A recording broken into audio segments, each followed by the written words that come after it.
Assalamualaikum warahmatullahi wabarakatuh. Jumpa lagi dengan Rumah Belajar Cemerlang. Adik-adik, kali ini kita akan belajar mengenai kekongruenan dan kesebangunan. Sebelum kita memulai, mari kita baca basmalah dulu ya. Bismillahirrahmanirrahim. Nah, sebelum melanjutkan menonton video ini, jangan lupa subscribe, like, komen, dan tekan tombol loncengnya. Simak videonya sampai habis ya. Terima kasih. Nah, sekarang coba kalian lihat gambar di bawah ini. Kita identifikasi dua benda kongruen apa tidak. Nah, di sini ada dua mobil. Kalian lihat di sini ada dua mobil. Nah, mobil ini kongruen. Kenapa kongruen? Karena bentuknya juga sama, kan? Bentuknya sama, besarnya juga sama. Jadi ini kongruen. Kemudian yang gambar B kalian lihat, bentuknya jelas berbeda. Jadi ini tidak kongruen. Ya. Nah, agar lebih paham, kalian lihat gambar berikutnya. Di sini ada figura. Nah, figura di sini mempunyai panjang 60 cm. Yang kedua juga 60 cm. Kemudian lebarnya 40 cm. Sini juga 40 cm. Jadi ini kedua gambar ini adalah kongruen. Jadi nanti keduanya kongruen. Kemudian kalian lihat, nah, gambar yang berikutnya di sini mempunyai panjang 30 cm. Nah, sini 80 cm. Lebarnya di sini 40 cm, sini 40 cm. Meskipun punya lebar yang sama, tapi panjangnya tidak sama. Nah, ini tidak kongruen ya. Tidak kongruen. Nah, sekarang coba kalian amati ini. Kita menemukan konsep dua bangun kongruen. Kalian lihat di sini, dua persegi panjang ini kongruen. Ini seharusnya agak panjang ya, agar kongruen. Nah, kalian lihat di sini. Di sini kedua sisinya sama panjang. Ya kan? Terus kemudian ini juga sama, besarnya sama. Di sini sama-sama 3 cm. Ya kan? Panjangnya 3 cm. Di sini bintang semuanya juga sama besarnya. Tabung di sini juga sama. Ya. Jadi ini itu kongruen semuanya. Kemudian kalian lihat gambar yang berikutnya. Ini contoh yang tidak kongruen. Kalian lihat. Di sini sudah jelas berbeda. Ini persegi panjang dan ini persegi. Nah, jadi ini jelas tidak kongruen. Yang ini belah ketupat, ini persegi, jelas tidak kongruen. Nah, ini bintangnya besar, ini kecil, tidak kongruen. Ini juga besar kecil tabungnya. Nah, ini bangun tidak kongruen. Nah, dari contoh-contoh yang tadi itu dapat disimpulkan bahwa dua bangun datar dikatakan kongruen jika kedua bangun tersebut memiliki bentuk dan ukuran yang sama. Nah, sekarang kalian lihat ini syarat dua bangun datar kongruen. Nah, syaratnya apa sih? Nah, kalian lihat ini. Dua bangun yang mempunyai bentuk dan ukuran yang sama dinamakan kongruen. Nah, syaratnya apa? Syaratnya ada dua. Yang pertama, sisi-sisi yang bersesuaian itu sama panjang. Yang kedua, sudut-sudut yang bersesuaian sama besar. Nah, kalian lihat contoh berikut ini. Nah, kalian lihat di sini ada bangun trapesium siku-siku ABCD dan JKLM. Kalian lihat di sini sudut A itu besarnya sama dengan sudut C. Ya, sekarang sudut B juga besarnya sama dengan sudut K. Sudut C besarnya dengan sudut L. Sudut D besarnya sama dengan sudut M. Nah, dari sini mengenai sudutnya sudah bersesuaian. Nah, sekarang apakah panjang sisinya juga bersesuaian? Kalian lihat. Di sini, sisi AB panjangnya sama dengan sisi JK. Kemudian sisi BC panjangnya juga sama dengan sisi KL. Kemudian sisi CD panjangnya sama dengan sisi LM. Kemudian sisi DA panjangnya sama dengan sisi MJ. Nah, sehingga sudut dan sisinya ini bersesuaian. Kalau sudah memenuhi dua syarat, berarti ini nanti bangun ABCD dan bangun JKLM itu kongruen. Ini ABCD kongruen dengan JKLM. Ini notasi kongruen tuh seperti ini. Ya. Nah, agar lebih paham, kalian amati contoh berikut ini. Menentukan sisi-sisi dan sudut-sudut yang bersesuaian. Nah, di sini segi 4 ABCD dan WXYZ itu kongruen. Nah, kita menentukan sisi-sisinya. Nah, kalian lihat di sini sudutnya. Sekarang kita menentukan sudutnya. Apakah sudutnya itu sama? Kalian lihat. Kita mulainya dari A ya. Di sini mulainya dari W. Sudut A besarnya sama dengan sudut W. Sudut B besarnya sama dengan sudut X. Sudut C besarnya sama dengan sudut Y. Sudut D besarnya sama dengan sudut Z. Jadi ini bersesuaian. Sekarang kalau sudut sudah, kita mencari sisi yang bersesuaian. Kalau sisinya sisi AB itu bersesuaian atau sama besarnya dengan sama panjangnya dengan sudut dengan WX. Kemudian sisi BC sama dengan XY. CD sama dengan ZZ. Kemudian DA sama dengan ZB. Nah, karena sama, ini jadi jelas kalau ini tuh kongruen. Dan cara mengerjakannya, kalian harus urut. Dimulai dari abjad yang pertama. Kalau mulainya dari A, berarti nanti sini juga mulainya dari W. Ya, A, B, W, X. Jadi sama, nanti urutannya harus berputar. Seperti jarum jam, seperti itu ya. Harus urut, harus sesuai. Menentukan sudutnya juga harus seperti itu. Nah, kemudian kalian lihat ini contoh berikutnya. Menentukan panjang sisi dan besar sudut yang belum diketahui. Nah, kalian lihat di sini gambarnya terbalik kan? Nah, ini. Nah, di sini sisi AB itu panjangnya sama dengan sisi PH. Nah, kalian lihat di sini sudutnya. Di sini sudut A sudah diketahui besarnya sama dengan sudut P. Sudut P di sini. Jadi tentu saja nanti AB itu sama dengan PH. Seperti ini.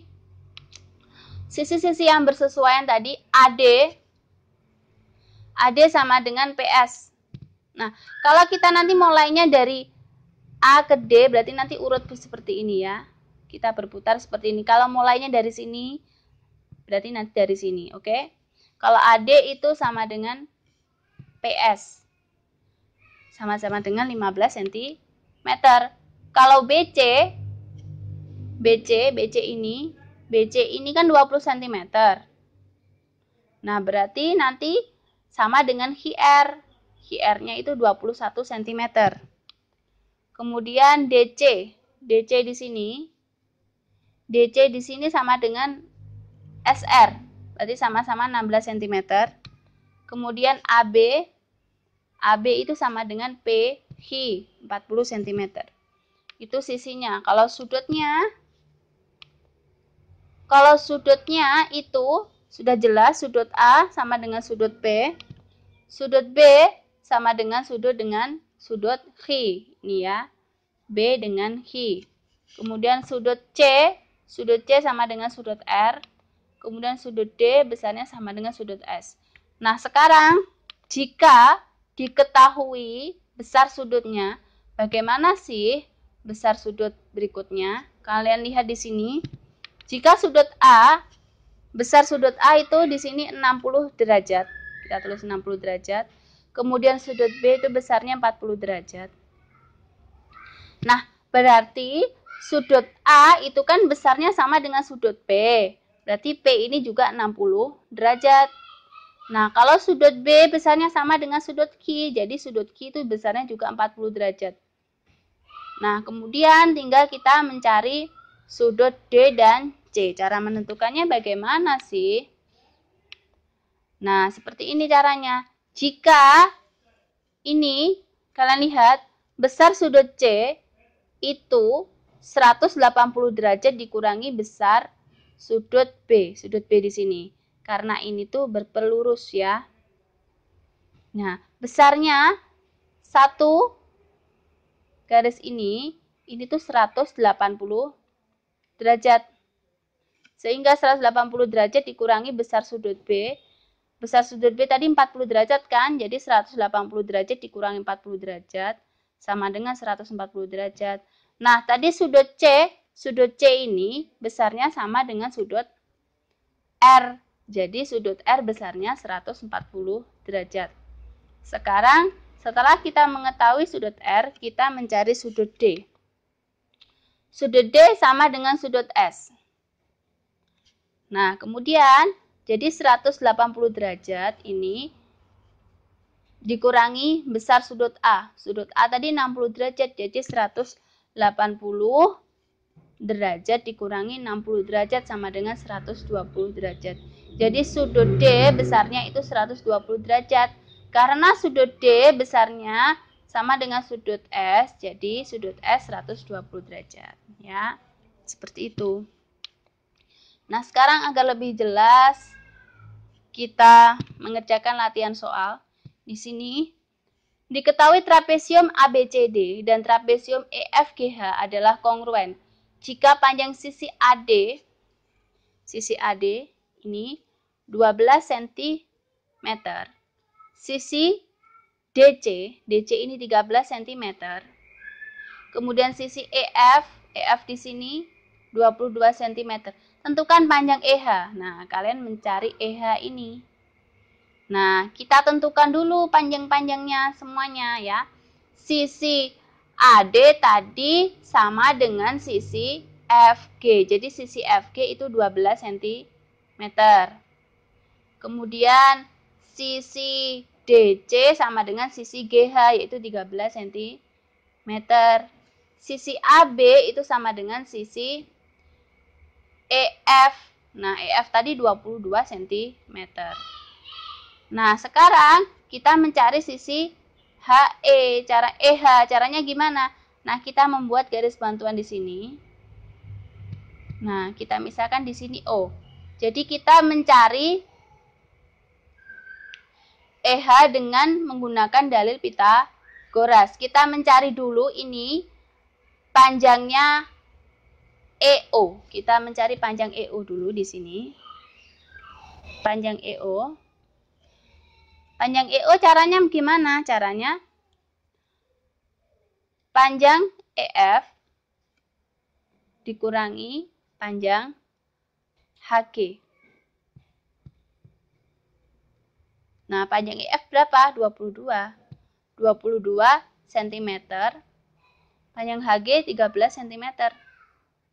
Berarti 22 dikurangi 13 itu 9 cm. Berarti panjang EO ini adalah 9 cm. Nah, setelah itu kita menggunakan dalil Pitagoras untuk mencari EH. Nah, panjang HO ini juga 12 cm. Nah, karena HO ini sama dengan GF, maaf. Jadi EH sama dengan akar HO kuadrat ditambah dengan EO kuadrat. Nah, HO berapa? Oh, HO 12. Jadi 12 kuadrat ditambah dengan EO-nya 9 kuadrat. 12 kuadrat berapa sih? Oh, 144 ditambah 9 kuadrat 81. Nah, 144 tambah 81 itu 225. Jadi akar 225 itu sama dengan 15. Nah, jadi ketemu panjang EH itu 15 cm. Kita lanjut pada soal berikutnya. Soal berikutnya di sini kalian perhatikan. Di sini ada dua gambar. Di sini saya misalkan gambar yang ini A, B, C, D dan ini P, Q, R, S. Kalian lihat di sini. Di sini ini ada tanda sama. Ini juga sama. Ini. Sudah jelas kan kalau sisi B, sudut B itu besarnya sama dengan sudut Q. Kemudian sudut A itu besarnya dengan sudut P. Nah, sudut P itu untuk nilai U. Jadi sudah ketemu kan nilai U. U-nya berapa? U-nya itu sudut A itu sama dengan sudut P. Jadi nilai U itu 75 derajat. Nah, sekarang cara menentukan V atau sudut S itu bagaimana? Nah, kita mencari dulu sudut D. Nah, sudut D di sini sudut D itu sama dengan sudut S. Nah, kita menentukan sudut D dulu. Sudut D itu sama dengan 360 derajat dikurangi dengan sudut A ditambah dengan sudut B ditambah dengan sudut C. Nah, kemudian sudut A berapa besarnya? Oh, sudut A 75 derajat. Sudut B besarnya 135 derajat. Sudut C besarnya 80 derajat. Nah, ini kita jumlahkan. 75 tambah 135 tambah 80 itu 290 derajat.